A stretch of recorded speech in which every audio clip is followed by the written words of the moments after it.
அருமையான தேவனுடைய பிள்ளைகளே, இயேசு கிறிஸ்துவின் நாமத்தில் வாழ்த்துக்கள். இந்த நாளுக்கான தேவனுடைய வார்த்தை ஏசாயா 49:16 அதனுடைய முதல் பகுதி.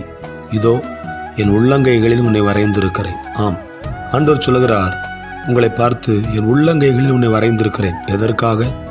எப்போதும் பார்த்து கொண்டிருக்க, பாதுகாக்க, வழிநடத்த, தேவைகளை சந்திக்க, ஆசீர்வதிக்க, உயர்த்த அவர் நம்மை அவருடைய உள்ளங்கைகளிலே வரைந்திருக்கிறார். அவருடைய மேல் வசனத்தினுடைய கடைசி பகுதி சொல்கிறது, நான் உன்னை மறப்பதில்லை என்று ஆண்டு சொல்லியிருக்கிறார்.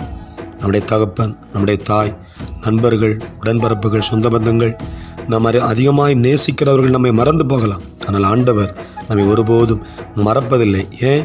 அவர் நம்மை அவருடைய உள்ளங்கைகளில் வரைந்திருக்கிறார்.